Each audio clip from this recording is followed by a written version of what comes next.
तो मैं ये कह रहा था कि लास्ट क्लास में हमने मनी बैंकिंग हम चैप्टर कर रहे थे। इस चैप्टर में हमने जो टॉपिक किया था वो था क्रेडिट क्रिएशन या मनी क्रिएशन।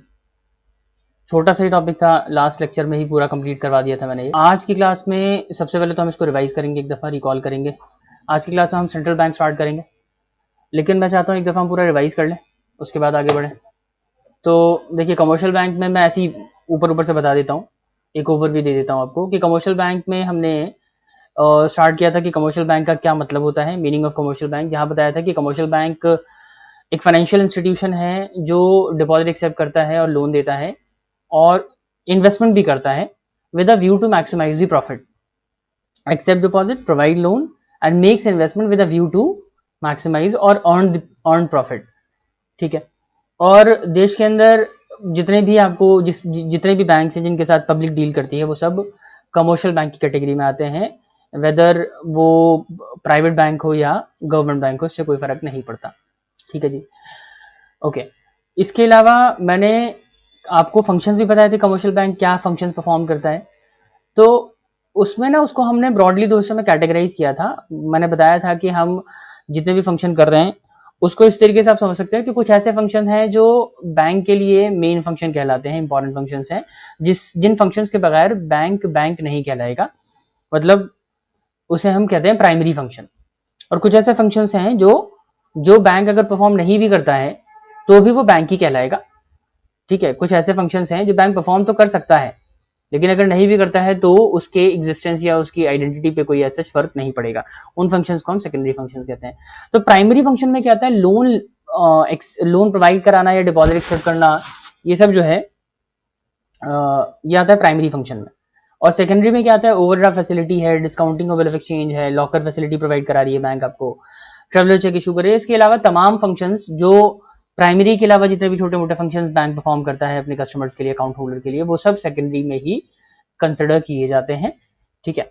अच्छा, वो जो सेकेंडरी फंक्शंस हैं, हर बैंक आपको फंक्शंस आपके लिए परफॉर्म करे, वो फैसिलिटी हर बैंक आपको दे, ऐसा जरूरी नहीं है। लेकिन प्राइमरी फंक्शन जितने भी हैं वो कमर्शियल बैंक परफॉर्म करेगा ही, वो उसके बगैर कमर्शियल बैंक कहलाएगा ही नहीं।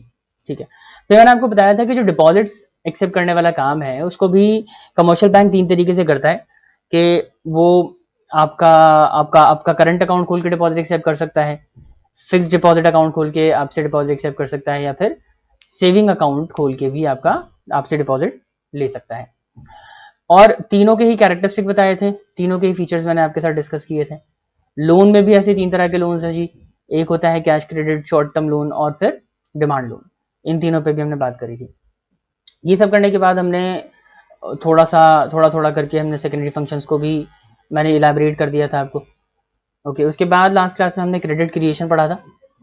क्रेडिट क्रिएशन में मैंने आपको क्या बताया, क्रेडिट क्रिएशन क्या होता है इसमें सर आपने बताया था कि credit creation is basically a function of commercial bank where commercial bank uses the initial deposit to create loan in the economy, है ना।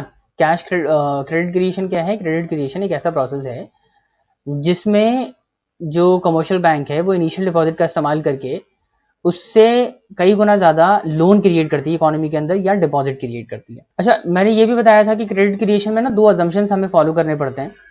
2 अजम्पशन बहुत इंपॉर्टेंट अजम्पशन है। पहला अजम्पशन ये है कि जितने भी बैंकिंग यूनिट्स हैं छोटे छोटे देश के अंदर, चाहे वो प्राइवेट बैंक्स के यूनिट्स हो या गवर्नमेंट बैंक हो, उन सबको हम सिंगल बैंक कंसिडर करेंगे। कलेक्टिवली जितने भी यूनिट्स हैं are treated as a single bank. इसके अलावा ये भी माना जाएगा कि जितने भी ट्रांजैक्शन होते हैं इकोनॉमी के अंदर वो सब बैंक के थ्रू होते हैं। क्रेडिट क्रिएशन को के पूरे प्रोसेस को समझाने के लिए एक एग्जाम्पल भी लिया था मैंने। मनी मल्टीप्लायर 1 मार्क में पूछा जाता है एग्जाम में, मनी मल्टीप्लायर क्या होता है ये भी मैंने बता दिया था। ठीक है, तो ये सब हम डिस्कस कर चुके हैं लास्ट क्लास में।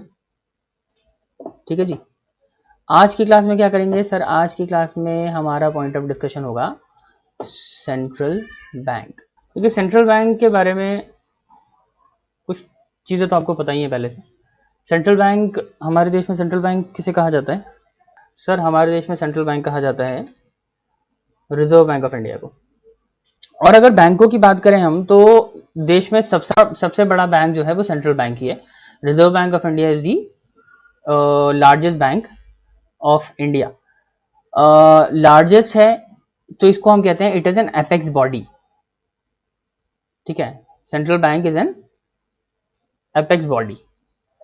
क्या करता है सेंट्रल बैंक? देखिए देश के अंदर जितने भी मॉनेटरी इंस्टीट्यूशंस हैं या फाइनेंशियल इंस्टीट्यूशंस हैं, ठीक है, उन सबको रेगुलेट करने का काम है सेंट्रल बैंक का।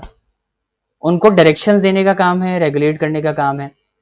Central bank is an apex body that controls, operate, regulate the entire banking and monetary system in the country. देश में जो मॉनेटरी और बैंकिंग सिस्टम है ना देश का, उसको रेगुलेट करता है, ऑपरेट करता है, कंट्रोल करता है और डायरेक्ट करता है टाइम टू टाइम। तो central bank is an apex body that controls, operates, regulate and direct the entire monetary and banking system of the country. समझ आ गई बात? देखिए आपके सिलेबस में ना सेंट्रल बैंक क्या होता है उसके ऊपर बहुत ज़्यादा बात नहीं करी गई है, तो इसमें हमें डिटेल में जाना नहीं है। हमें सिर्फ ये पढ़ना है सेंट्रल बैंक का क्या मतलब है। हम उसके डिटेल स्ट्रक्चर की और उसमें बहुत ज़्यादा डिटेल में नहीं जाएंगे, ठीक है जी। हमें हमारे सिलेबस का क्या हिस्सा है, हमें पढ़ना है इसके फंक्शंस क्या है, सेंट्रल बैंक करता क्या है देश में, तो वो फंक्शंस इंपॉर्टेंट हैं। इन फंक्शंस पे हम डिटेल में बात करेंगे। तो अभी जितना बताया उसके अकॉर्डिंग सेंट्रल बैंक एक बेसिकली फाइनेंशियल इंस्टीट्यूशन है। इनफैक्ट फाइनेंशियल इंस्टीट्यूशन में सबसे बड़ी बॉडी एपेक्स बॉडी है, जो देश में जितने भी मॉनेटरी या फाइनेंशियल इंस्टीट्यूशंस हैं या बैंकिंग सिस्टम है जो देश का, उसको बेसिकली रेगुलेट करता है, control, operate, regulate and direct the entire monetary and banking system. अच्छा सर, इसके अलावा अगर हम फंक्शंस डिस्कस करें इसके, तो फंक्शंस क्या हैं? देखिए इसके फंक्शंस को भी हम ना 4-5 हिस्सों में कैटेगराइज कर सकते हैं। सेंट्रल बैंक जो फंक्शंस परफॉर्म करता है उन फंक्शंस को भी हम 4-5 हिस्सों में कैटेगराइज कर सकते हैं। जैसे पहला है, सबसे पहला काम और सबसे इंपॉर्टेंट काम जिसे कहा जाता है इशूइंग अथॉरिटी है। इशूइंग अथॉरिटी मतलब सर, मतलब कि रिजर्व बैंक ऑफ इंडिया जो है उसके पास देश में करेंसी इशू करने की अथॉरिटी है। ये पहला काम है इसका कि देश के अंदर जितनी भी करेंसी है ना वो आरबीआई इशू करेगा। जितनी भी का मतलब सर, जितनी भी का मतलब है कि 1 रुपए को छोड़ के, 1 रुपए का नोट हो या 1 रुपए का कॉइन हो, उसको छोड़ के जितनी भी करेंसी है देश में, उसको प्रिंट करने या मिंट करने का जो काम है वो रिजर्व बैंक ऑफ इंडिया का होगा। तो रिजर्व बैंक ऑफ इंडिया ना ये इंश्योर करता है कि साल भर में उसे कितनी करेंसी छापनी है, किस किस डिनोमिनेशन की करेंसी छापनी है। वो 1 रुपए को छोड़ के सारी डिनोमिनेशन की करेंसी छापता है सर। जैसे जैसे जैसे 1 रुपए के अलावा जो भी है, जो 2 रुपए का है या 5 का सिक्का है या 5 का नोट है, 10 का नोट, 10 का सिक्का, 50 रुपए का नोट, 100 रुपए का नोट, 200 रुपए का नोट, 500 का या 2000 का, जिस भी डिनोमिनेशन की करेंसी छपती है वो आरबीआई छापता है। 1 रुपए का नोट, 1 रुपए का कॉइन नहीं छापेगा आरबीआई। कौन छापेगा सर ये? देखिए आरबीआई जब से बना है 1935 में, इसके कॉन्टेक्स्ट में एक्ट बनाया गया था, तो तब से लेके इसके पास अथॉरिटी नहीं रही 1 रुपए का नोट, 1 रुपए का सिक्का छापने की। ये काम जो है मिनिस्ट्री ऑफ फाइनेंस का। मिनिस्ट्री ऑफ फाइनेंस आती है सेंट्रल गवर्नमेंट के अंदर। तो सेंट्रल गवर्नमेंट की जो मिनिस्ट्री ऑफ फाइनेंस है उसकी जिम्मेदारी होती है 1 रुपए का नोट और 1 रुपए का कॉइन छापना, ठीक है जी। आरबीआई जो है 1 रुपए के अलावा किसी भी डिनोमिनेशन में करेंसी छाप सकता है। अभी मैक्सिमम किस डिनोमिनेशन में करेंसी छापता है? 2000 का नोट छापता है ना, तो मैक्सिमम अभी 2000 का नोट छापता है। लेकिन आपको पता है आरबीआई जो है 2000 रुपए से ज्यादा का नोट भी छाप सकता है। 2000 रुपए से ज्यादा का नोट, कितने रुपए तक का नोट छाप सकता है पता है आपको? आरबीआई 10,000 रुपए तक का नोट छाप सकता है। जो आरबीआई का एक्ट है 1935 का, उसमें इसको आरबीआई को ये अथॉरिटी दी गई है कि आरबीआई चाहे तो किसी भी डिनोमिनेशन की करेंसी छाप सकता है अप टू ₹10,000, 10,000 रुपए तक के करेंसी नोट जो है या इस डिनोमिनेशन की कोई भी करेंसी छाप सकता है। तो सर फिर 10,000 का नोट या 5,000 का नोट क्यों नहीं छपता? देखिए दिक्कत क्या है ना कि अगर हम बड़े नोट छापेंगे ना तो हमें लिक्विडिटी की प्रॉब्लम होती है। जैसे अगर सलीके से देखा जाए, अभी 2000 का नोट जो है मार्केट में चलता है, लेकिन अगर मैं आपसे पूछूं क्या हमें प्रैक्टिकली हमारी इकोनॉमी में 2000 के नोट की जरूरत थी? देखो बड़ा नोट वहां चलता है जहां पे महंगाई बहुत ज्यादा होती है, जहां पे आप कम पैसों में ज्यादा चीजें नहीं खरीद पा रहे। आपका आपके 100 रुपए की औकात खत्म हो गई, अब 100 रुपए जाते हैं एक ब्रेड का पैकेट लेके आते हैं। समझ रहे हैं बात? तो महंगाई इतनी ज्यादा है कि आपके आपके नोट की वैल्यू ना खत्म होती जा रही है, वहां पे बड़ी डिनोमिनेशन का नोट चाहिए होता है। तो सलीके से देखा जाए ना तो हमारा काम ना 500 के नोट 1000 के नोट में चल रहा था, जिसको अब डिसकंटिन्यू कर दिया गया। तो 1000 के नोट में अच्छा वाला काम हो रहा था, हम लेके आ गए 2000 का नोट। कोई भी रीजन दिया हमने, कोई भी पॉलिटिकल रीजन था उसके पीछे कि यार हम टेररिज्म खत्म करना चाहते हैं, जो भी है टेररिज्म की फंडिंग खत्म करना चाहते हैं, कोई भी रीजन रहा हो, ब्लैक जो भी लोगों ने पैसा जमा कर रखा है उसको खत्म करना चाहते हैं, वो अलग मुद्दा है।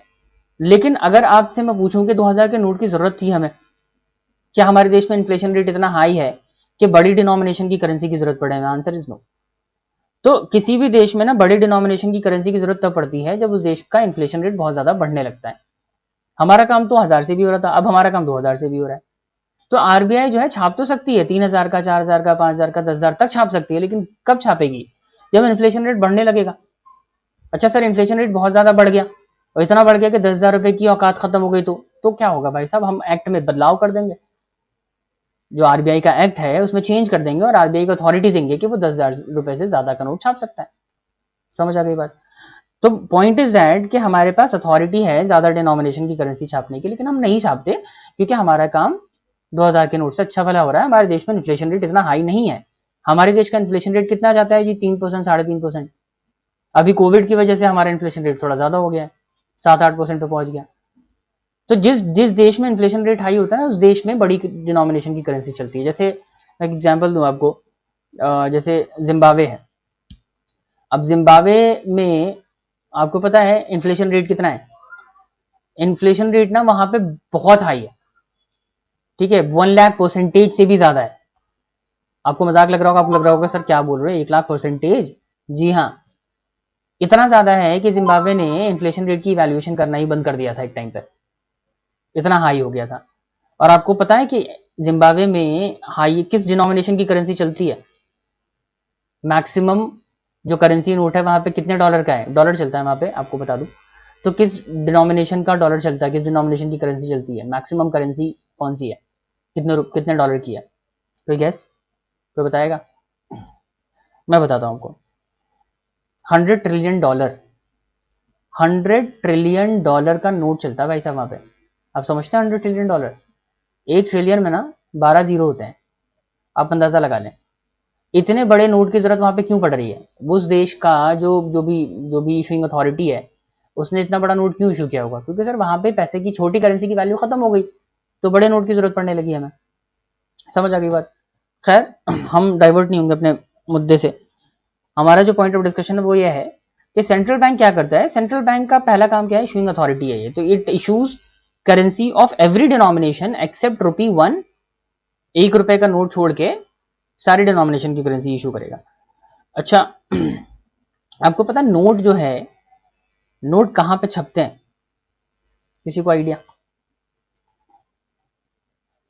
असल में नोट छापने के लिए ना, जो गवर्नमेंट ऑफ इंडिया है, इन्होंने 2 कंपनीज बना रखी हैं। एक तो है, ये बेसिकली ये सिलेबस का हिस्सा नहीं, मैं ऐसे बता देता हूँ आपको। एक है BRB-NML और एक है SPMCIL।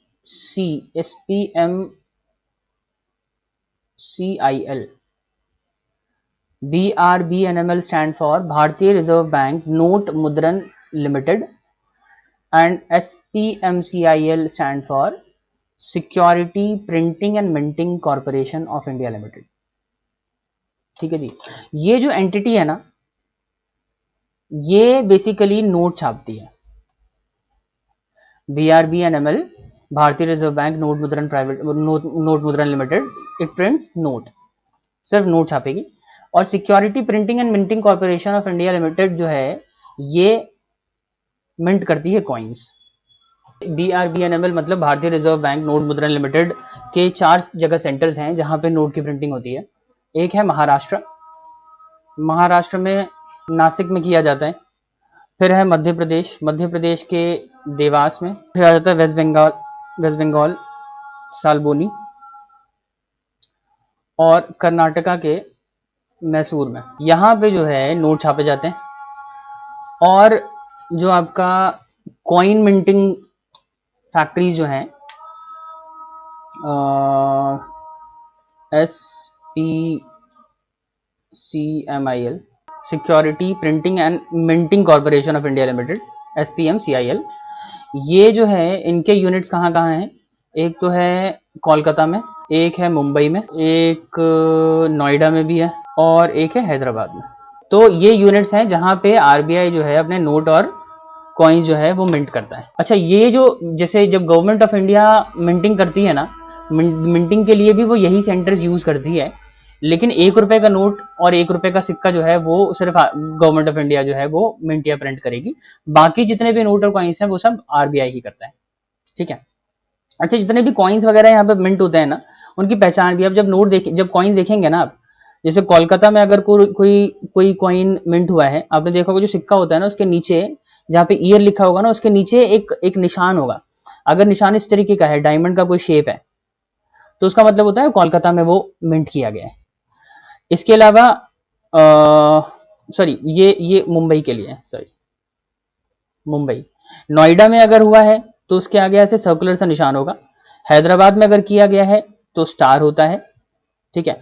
और अगर कोलकाता में किया गया तो कोई निशान नहीं मिलेगा आपको सिक्के पे। ये पहचान होती है कि कहाँ पे कॉइन जो है मिंट किया जा रहा है। ठीक है। खैर, ये सब जो है आपके सिलेबस का हिस्सा नहीं। अगर पता है आपको तो अच्छी बात है, नहीं पता तो भी कोई खास फर्क नहीं पड़ता इस बात से। मेरा जो पॉइंट ऑफ डिस्कशन है वो ये है कि जितने भी नोट और कॉइन है वो सिर्फ आरबीआई ही इशू कर सकता है। अच्छा, जितने भी, देखो एक चीज है कि जितने भी नोट है ना वो तो इंडिया के छपते हैं ऑब्वियसली, लेकिन जो पेपर और इंक उसके लिए इस्तेमाल होता है ना, वो भाई साहब वो भी इंपोर्ट किया जाता है।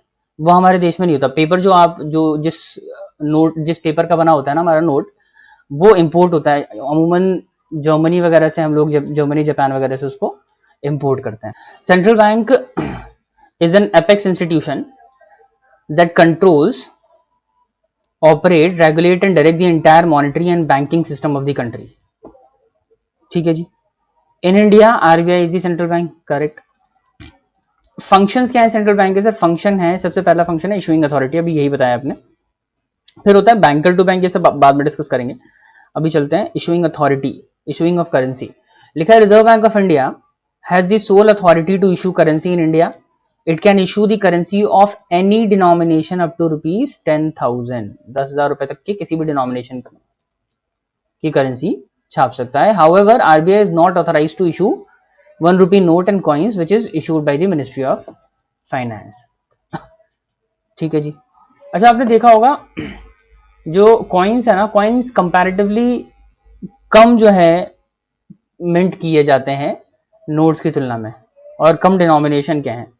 ठीक है। ऐसा कुछ स्पेसिफिक रीजन नहीं है इसका, लेकिन एक रीजन जो है वो ये है कि जो कॉइन मिंट करने में कॉस्ट आती है ना गवर्नमेंट ऑफ इंडिया को, वो ज्यादा आती है कंपैरेटिवली नोट बनाने की तुलना में।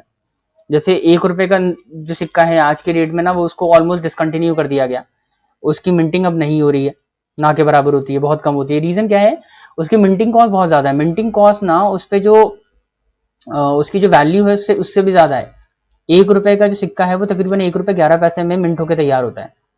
इसके अलावा जैसे 2 रुपए का सिक्का है वो 1 रुपए 28 पैसे, 10 रुपए का सिक्का 5.5 रुपए के आसपास उसकी मिंटिंग कॉस्ट है। और जो 2000 का नोट है वो 4.5 रुपए में बनकर तैयार हो जाता है। समझ रहे हैं बात? तो 2000 का नोट बनाने में और 10 रुपए का सिक्का बनाने में कितना डिफरेंस है?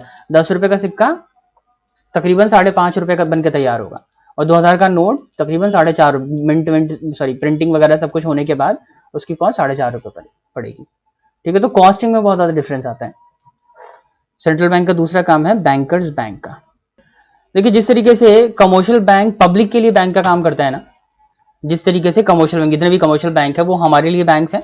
हम वहाँ पे फैसिलिटीज यूज कर सकते हैं, डिपॉजिट एक्सेप्ट कर सकते हैं, लोन वहां से ले सकते हैं। उसी तरीके से रिजर्व बैंक ऑफ इंडिया ना कमर्शियल बैंक के लिए बैंक माना जाता है। It is treated as a banker for the commercial bank. अब as a banker to bank, as a banker to commercial bank, ये क्या फैसिलिटीज प्रोवाइड कराता है? As a banker to bank ये क्या फैसिलिटीज प्रोवाइड कराता है कमर्शियल बैंक को? तो बहुत सारे फंक्शंस बहुत सारी फैसिलिटीज प्रोवाइड कराता है। उनमें से कुछ हम डिस्कस कर रहे हैं। जैसे सबसे पहले कस्टोडियन ऑफ कैश रिजर्व्स। ये कमर्शियल बैंक के बिहाफ पे उनके कैश रिजर्व ना मेंटेन करता है। ये क्या होता है सर? देखो मैंने आपको लास्ट क्लास में क्रेडिट क्रिएशन का प्रोसेस समझाया था। क्रेडिट क्रिएशन में एक चीज बताई थी मैंने आपको कि जितना भी डिपॉजिट आता है ना, उस डिपॉजिट का कुछ हिस्सा कमर्शियल बैंक को अपने पास रिजर्व के फॉर्म में मेंटेन करना पड़ता है, और बाकी बचा हुआ हिस्सा ना वो आगे लोन के फॉर्म में दे सकते हैं। समझ आ रही बात? जो भी डिपॉजिट आया उसमें से कुछ रिजर्व बनाएंगे, कुछ लोन के फॉर्म में जाएगा। तो उसका कुछ हिस्सा जो रिजर्व के फॉर्म में मेंटेन करना पड़ता है उसको हम क्या कहते थे? क्या नाम बताया था? तो उसे कहते थे लीगल रिजर्व रेशो, LRR। और आपको याद होगा लीगल रिजर्व रेशो के ना दो हिस्से होते हैं, अगर मैंने बताया, मुझे जहां तक याद आ रहा है। लीगल रिजर्व के दो कंपोनेंट होते हैं, एक होता है CRR, एक होता है SLR, cash reserve ratio and statutory liquidity ratio. दो हिस्सों में डिवाइड होता है legal reserve ratio. One is CRR and other is SLR। जैसे सपोज लीगल रिजर्व रेशो मान लो 20% RBI ने सजेस्ट किया, तो उसका एक हिस्सा मान लो 5% वो CRR होगा, बाकी 15% SLR होगा।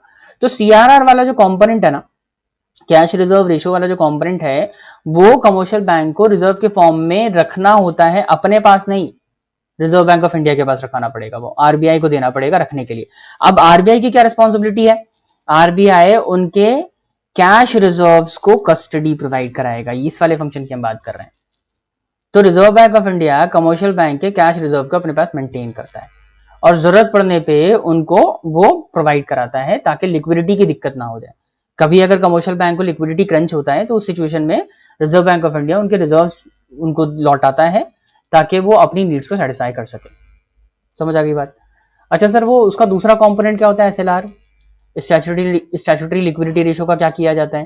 देखिए, स्टैट्यूटरी लिक्विडिटी रेशो वो जो है लिक्विड एसेट में मेंटेन करना होता है कमर्शियल बैंक को। उसके बारे में हम आगे पढ़ेंगे, मैं वहां पे बताऊंगा आपको। आप फिलहाल याद रखो कि लीगल रिजर्व रेशो के दो कंपोनेंट है, CRR है और SLR है। CRR जाता है रिजर्व बैंक ऑफ इंडिया के पास, और SLR वाला जो हिस्सा है वो कमर्शियल बैंक अपने पास रखती है, लेकिन लिक्विड एसेट में मेंटेन करके रखती है। अच्छा सर, एक तो ये हो गया as a banker to the commercial bank, reserve bank of India cash reserve ratio को कस्टडी प्रोवाइड कराता है, मतलब उसको मेंटेन करता है। ठीक है सर। एक होता है जी clearing house function. Clearing house function भी कमर्शियल बैंक को देता है। ये कोई बहुत मेजर फंक्शन नहीं है ये, ठीक है, बैंकों की सहूलियत के लिए है बस। देखिए, क्लियरिंग हाउस क्या होता है? सपोज देखिए, जिस तरीके से हम लोग आपस में ट्रांजैक्शन करते हैं ना, मैंने आपको पैसे दे दिए, आपने मुझे पैसे दे दिए, हम एक दूसरे से लेन देन करते हैं, इसी तरीके से कमर्शियल बैंक भी अपने ड्यूरिंग दी ऑपरेशन जो है वो दूसरे कमर्शियल बैंक के साथ डील करते हैं। कमर्शियल बैंक को लेंडिंग प्रोवाइड कराते हैं, कमर्शियल बैंक से बोरोइंग करते हैं। तो लेंडिंग बोरोइंग का जो पूरा प्रोसेस है वो दो कमर्शियल बैंक के बीच में चलता रहता है, या दो से ज्यादा कमर्शियल बैंक के बीच में हो सकता है। तो जो भी आपस में ट्रांजैक्शन होते हैं ना कमर्शियल बैंक के, उसे हम कहते हैं inter banking transaction. Inter banking transaction में जैसे मैं एक एग्जांपल देता हूं, मान लो आपका एक बैंक है ICICI और एक है आपका state bank of India SBI। तो ये लोग क्या करते हैं ना, ये इनके यहाँ अपने अपने अकाउंट्स मेंटेन हो रहे होते हैं। ICICI भी अपना अकाउंट मेंटेन करता है, SBI भी अपना अकाउंट मेंटेन करता है। इसके अलावा इनका एक मास्टर अकाउंट है, रिजर्व बैंक ऑफ इंडिया भी मेंटेन करती है। RBI के पास भी इसका एक अकाउंट, इन दोनों बैंकों के अकाउंट मेंटेन किए जाते हैं। ठीक है, अब हुआ क्या था कि ICICI बैंक ने जो है वो SBI को, मान लीजिए कुछ टाइम पहले, छोटा सा एग्जाम्पल लेते हैं, मान लेते हैं 2000 रुपए दिए, लेंडिंग प्रोवाइड कराई, और आपस में ट्रांजैक्शन होते रहते हैं दो बैंकों के, इसलिए ICICI ने भी कुछ टाइम पहले इससे 5000 रुपए लिए थे। ठीक है, अब हुआ क्या कि इन दोनों ट्रांजैक्शन को ना सेटल करना है, फाइनली अकाउंट क्लोज करना है, एक तरीके से समझ लीजिए। तो होगा क्या, पहला तरीका तो ये है कि ICICI SBI से कहे कि भाई आप मेरे 2000 रुपए लौटा दो, तो SBI ICICI को 2000 रुपए दे दे, और SBI ICICI क्या करे, ICICI SBI के 5000 रुपए दे दे। इस तरीके से अकाउंट सेटल हो जाएंगे। लेकिन इसमें क्या होगा कि ICICI को एक बार एंट्री करनी पड़ेगी अपने पास, एक बार यहाँ एंट्री करनी पड़ेगी, और फिर एक RBI के मास्टर अकाउंट में भी एंट्री होगी अपडेट करने के लिए। ठीक है, तो इस बीच RBI क्या कहता है? RBI कहता है देखो यार, ऐसा है कि आप ना आपस में ट्रांजैक्शन क्यों कर रहे हो, मेरे पास आप दोनों के अकाउंट हैं। अब देखिए, आपने क्या किया था, आपने 2000 रुपए इसको दिए थे और इसने आपको 5000 रुपए दिए। तो अल्टीमेटली अगर मैं सेटल कर दूं अकाउंट, इस तरीके से भी तो हो सकता है कि आपने 2000 दिए, 5000 इसने दिए, तो अल्टीमेटली अगर आईसीआईसीआई 3000 एसबीआई को दे देगा तो अकाउंट सेटल हो जाएंगे। पहले 2000 दो, फिर 5000 दो, उसके बाद अकाउंट सेटल करो। आपको नहीं लगता ये ज्यादा इसमें एंट्रीज रिक्वायर्ड है? आरबीआई कहता है कि मैं आपके बिहाफ पे आपके अकाउंट में सिंपल सी एंट्री कर देता हूं, आईसीआईसीआई का अकाउंट ना डेबिट कर देता हूं। कितने से? 3000। वहां से पैसा विड्रॉ करके आपके अकाउंट में क्रेडिट कर देता हूं, हो गया settle 3000। Debit credit entries pass करके आपके जो इंटर बैंकिंग ट्रांजेक्शन है ना उसको मैं रिजॉल्व कर दूंगा। समझ आ रही बात? ये reserve bank of India commercial bank के बिहाफ पे कर देता है। This is called clearing house function. तो कोई मेजर फंक्शन नहीं है, लेकिन एक फैसिलिटी है जो रिजर्व बैंक ऑफ इंडिया जो है कमर्शियल बैंकों को प्रोवाइड करा रहा है। डेबिट क्रेडिट या नेसेसरी जो भी एंट्रीज हैं वो पास करके उनके आपस के ट्रांजैक्शन को सेटल करता है। तो दो काम हो गए जो कमर्शियल बैंक के लिए रिजर्व बैंक ऑफ इंडिया करता है। नंबर वन, उनके रिजर्व्स को कस्टडी प्रोवाइड कराता है और उनके आपस के ट्रांजैक्शन को सेटल करता है थ्रू क्लियरिंग हाउस फंक्शन। समझ आ गई बात? और एक बहुत इंपॉर्टेंट फंक्शन है लेंडर ऑफ लास्ट रिसॉर्ट। समझते हैं? लेंडर मतलब तो समझते हैं, उधार देता है कि अगर कमर्शियल बैंक को पैसों की जरूरत होती है तो उनको लेंडिंग प्रोवाइड कराता है। देखिए, जिस तरीके से हमें पैसे की जरूरत होती है हम कमर्शियल बैंक पहुंच जाते हैं, लेकिन कमर्शियल बैंक को भी ना कई दफा अपने किसी ऑपरेशन को एग्जीक्यूट करने के लिए को किसी मसले में पैसे की जरूरत है, तो वो पैसा जो है वो रिजर्व बैंक ऑफ इंडिया से उधार बोरोइंग कर सकता है ऑब्वियसली। तो रिजर्व बैंक ऑफ इंडिया क्या करेगा? उसको लेंडिंग प्रोवाइड कराएगा। ये बात तो हमें समझ आती है, लेकिन यहाँ पे ना एक पॉइंट लिखा है lender of last resort. Lender of last resort का मतलब होता है ऐसे टाइम पे लेंडिंग प्रोवाइड कराता है जब कमर्शियल बैंक को कोई और लेंडिंग ना दे रहा हो। देखो, कमर्शियल बैंक क्या है ना, दूसरे कमर्शियल बैंक से भी लोन ले सकते हैं और कहीं से भी लोन उठा सकते हैं। समझ आ रही बात? लेकिन जब कोई भी ना दे रहा हो, सबने हाथ पीछे खींच लिया, उस टाइम पे भी रिजर्व बैंक ऑफ इंडिया आके खड़ा होगा और आपकी मदद करेगा। समझ रहे हैं? लेंडर ऑफ लास्ट रिसॉर्ट का मतलब जब आपको कहीं से भी लोन ना मिले, कमर्शियल बैंक को कहीं से लोन नहीं मिलता, तो रिजर्व बैंक ऑफ इंडिया उनकी मदद करने को तैयार होता है। सवाल उठता है कि कोई भी कमर्शियल बैंक को लोन क्यों नहीं दे रहा होगा? उनकी फाइनेंशियल कंडीशन खराब होगी। ऐसा लगता है दूसरे कमर्शियल बैंक्स को या किसी इंस्टीट्यूशन को कि ये हमारा पैसा डुबा देंगे, इसलिए कोई दूसरा इंस्टीट्यूशन जो है इस कमर्शियल बैंक की मदद नहीं करना चाह रहा। सब कुछ ट्राई कर चुका, उसका बावजूद कहीं से हेल्प नहीं मिल रही। तो ऐसी सिचुएशन में आरबीआई कहती है कि हम आपको लेंडिंग प्रोवाइड कराएंगे। क्यों प्रोवाइड करा रही है सर? क्योंकि हर एक कमर्शियल बैंक ना इकोनॉमी का एक अहम हिस्सा है, अहम यूनिट है, इंपॉर्टेंट यूनिट है। और इकोनॉमी के प्रॉपर फंक्शनिंग में हर एक कमर्शियल बैंक का बहुत इंपॉर्टेंट रोल है। अगर कोई कमर्शियल बैंक बंद हो जाता है किसी भी वजह से, प्रॉपर्ली फंक्शन नहीं कर पा रहा, उसके पास लिक्विडिटी का मसला है, पैसे की दिक्कत जो भी है, अगर वो बंद हो गया तो उससे इकोनॉमी को नुकसान होगा। और नुकसान के अलावा जो ट्रस्ट है ना लोगों को, वो भी टूटेगा। सपोज मैं एक एग्जांपल देता हूं आपको कि जैसे मान लीजिए स्टेट बैंक ऑफ इंडिया है, सपोज, हालांकि बहुत बड़ा बैंक है। तो मान लीजिए स्टेट बैंक ऑफ इंडिया के बारे में अभी खबर आती है आपको कि स्टेट बैंक ऑफ इंडिया ना डूबने वाला है। और स्टेट बैंक ऑफ इंडिया में कितने कस्टमर्स हैं भाई? सर लाखों कस्टमर्स हैं जिनके अकाउंट है। तो सबके सब ना एकदम फिक्रमंद हो जाएंगे, सबको टेंशन हो जाएगी। समझ आ रही बात? और बाई चांस उसकी हालत इतनी खराब है कि वो बंद भी हो जाए और किसी कोई बचाने ना आए, मतलब रिजर्व बैंक ऑफ इंडिया भी इसको सपोर्ट नहीं करता, तो क्या होगा? बंद हो जाएगा। अब बंद होते ही क्या होगा कि लोगों का ट्रस्ट एक तो एसबीआई से तो खत्म हो ही गया क्योंकि वो बंद हो गया, लेकिन इसके अलावा आपका जो पूरा बैंकिंग सेक्टर है, बैंकिंग सिस्टम से आपका बिलीफ उड़ जाएगा। आपको हो गया कुछ भरोसा नहीं, इतना बड़ा बैंक अगर बंद हो गया तो फिर तो कोई भी बैंक बंद हो सकता है। तो पूरा बैंकिंग सिस्टम ना खतरे में आ जाएगा, लोग अपना पैसा विड्रॉ करना शुरू कर देंगे। आप जितने भी बैंक नजर आ रहे हैं आपको, चाहे आईसीआईसीआई हो, एचडीएफसी हो, कोटक हो, इलाहाबाद बैंक हो, जितने भी बैंक हो, आप सब जगह से अपने अपने पैसे निकालोगे। आप सोचोगे कि यार कभी भी बैंक बंद हो सकता है, कोई भरोसा नहीं है। समझ रहे हैं बात? तो इसीलिए रिजर्व बैंक ऑफ इंडिया किसी भी बैंक को डूबने से बचाने की कोशिश करता है हमेशा। जैसे अभी देखा होगा आपने, येस बैंक के बारे में सुना होगा। येस बैंक की कितनी बुरी हालत हो गई थी। येस बैंक की इतनी बुरी हालत हो गई थी कि मार्केट में उसके शेयर की वैल्यू एकदम खत्म हो गई भाई। तकरीबन 800 850 रुपए का उसका शेयर बिकता था किसी टाइम पे। उसके बारे में जब खबरें आनी शुरू हुई तो उसका शेयर जो है 850 के आसपास से वो सीधा आ गया 5 रुपए पे, है ना, 5 रुपए 4 रुपए पे बिकने लग गया। आप समझ सकते हैं कि उसकी क्या रेपुटेशन रह गई मार्केट में। अगर और उस टाइम पे कौन आया हेल्प करने के लिए? आरबीआई आया। आरबीआई ने सपोर्ट दिया, सेंट्रल गवर्नमेंट ने सपोर्ट दिया कि हम इस बैंक को बंद नहीं होने देंगे, आप टेंशन मत लो। पब्लिक से कहा, पब्लिक को अश्योरेंस दी। पब्लिक को सेंट्रल गवर्नमेंट या reserve bank of India support क्यों कर, अश्योरेंस क्यों दे रहा है, उस यस बैंक को खड़ा होने में हेल्प क्यों कर रहा है? क्योंकि सर अगर एक बैंक बंद होगा ना तो पूरे बैंकिंग सिस्टम से भरोसा उठेगा लोगों का। इसीलिए कभी भी रिजर्व बैंक अगर कोई बैंक डूब रहा होता है उसको पूरा सपोर्ट करती है, अनलेस एंड अनटिल बहुत ही बिजार सिचुएशन अराइज हो गई कि अब उसको बचाया नहीं जा सकता, तो फिर उसको बंद करना ही सोल्यूशन होगा।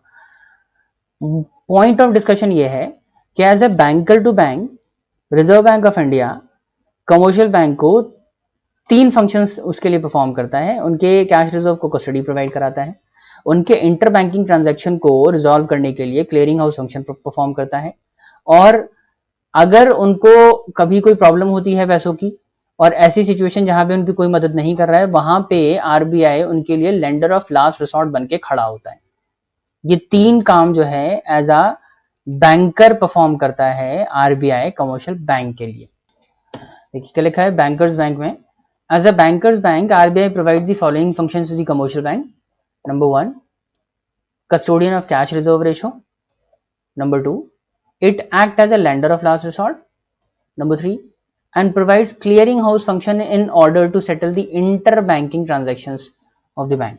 बैंकों के जो आपस के इंटर बैंकिंग ट्रांजेक्शन होते हैं उसको सेटल करने के लिए क्लियरिंग हाउस फंक्शंस परफॉर्म करता है।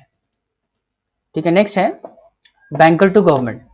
अच्छा, जिस तरीके से कमर्शियल बैंकों के लिए reserve bank of India bank की तरह काम करता है, ऐसे ही गवर्नमेंट को भी बैंकिंग फैसिलिटीज प्रोवाइड कराता है। गवर्नमेंट मतलब सेंट्रल गवर्नमेंट या स्टेट गवर्नमेंट, दोनों की बात कर रहा हूँ। तो सेंट्रल गवर्नमेंट और स्टेट गवर्नमेंट के लिए भी बैंकिंग फैसिलिटीज ये परफॉर्म करता है। मतलब सर, मतलब कि अगर सेंट्रल बैंक को मतलब उनके उसके अकाउंट को मैनेज करता है बेसिकली सेंट्रल गवर्नमेंट और स्टेट गवर्नमेंट के, उसके बिहाफ पे पेमेंट्स करता है गवर्नमेंट के बिहाफ पे, बहुत सारी कलेक्शंस करता है गवर्नमेंट के बिहाफ पे, गवर्नमेंट को लोन प्रोवाइड कराता है, लेंडिंग प्रोवाइड कराता है।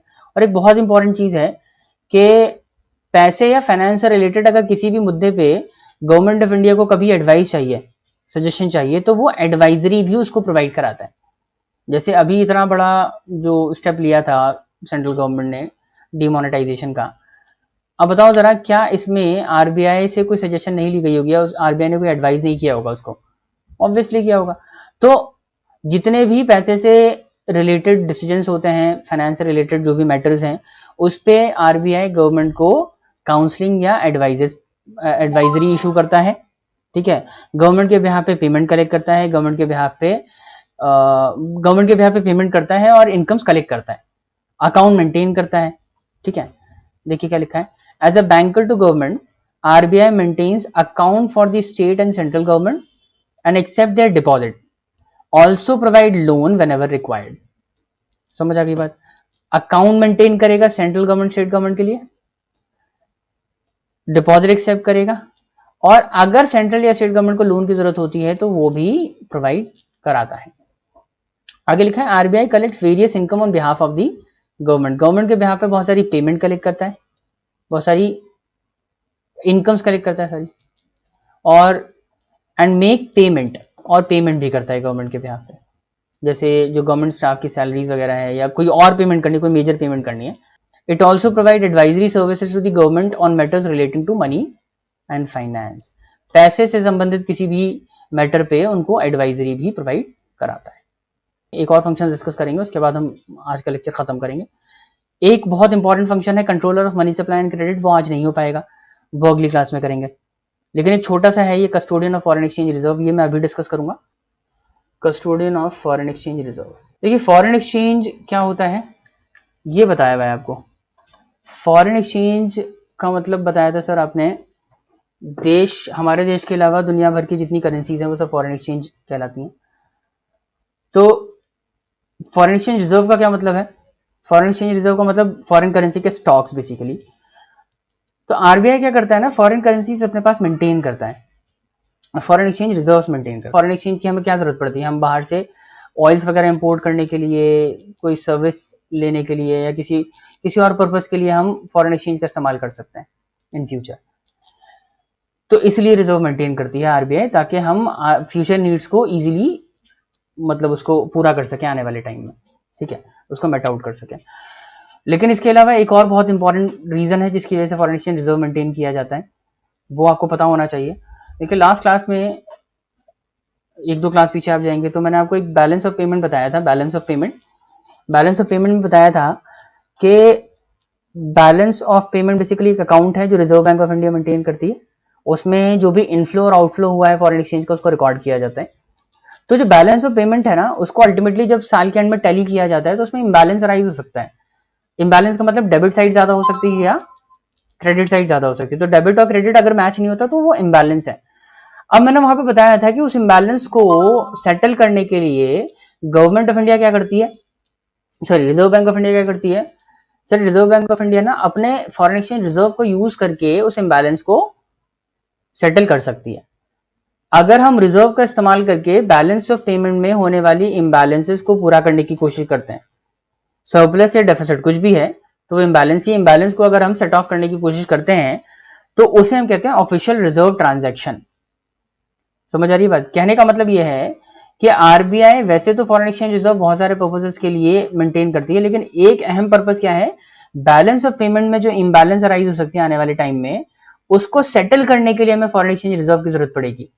तो उसको सेटल करने के लिए हमें फॉरेन एक्सचेंज रिजर्व चाहिए। इस वजह से हम फॉरेन एक्सचेंज का रिजर्व मेंटेन करते हैं। किसकी जिम्मेदारी है? आरबीआई की जिम्मेदारी। तो आरबीआई का एक फंक्शन हो गया custodian of foreign exchange reserve. जो भी फॉरेन एक्सचेंज रिजर्व है उनको प्रॉपर कस्टडी प्रोवाइड कराना, उसको प्रॉपरली मेंटेन करना और जरूरत पड़ने पे उसको इस्तेमाल करना। लिखा हुआ है as a custodian of foreign exchange reserves, RBI keeps the reserve of foreign currency with the objective of settling the imbalances arising in the balance of payment। कि बैलेंस ऑफ पेमेंट में कल को कोई इम्बैलेंस अराइज होता है तो उसको settle करने के लिए हमें फॉरेन एक्सचेंज की जरूरत पड़ेगी। इसीलिए reserve bank of India foreign exchange के रिजर्व्स मेंटेन करती है, ताकि कल को अगर बैलेंस ऑफ पेमेंट में कोई इम्बैलेंस होता है तो हम उसको इजीली सेटल कर सकें ऑफिशियल रिजर्व ट्रांजैक्शन के थ्रू।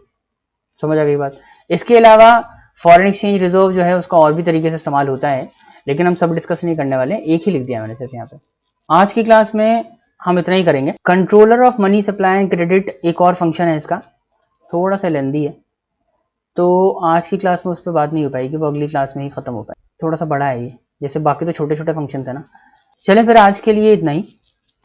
दो टॉपिक्स में बचे हैं, एक तो control of money supply and credit ये फंक्शन बचा हुआ है, और एक डिफरेंस है कमर्शियल बैंक सेंट्रल बैंक में क्या डिफरेंस होता है, ये डिस्कस करेंगे अगली क्लास में। चलें फिर मिलते हैं अगली क्लास में। Till then take care, goodbye, अल्लाह हाफिज।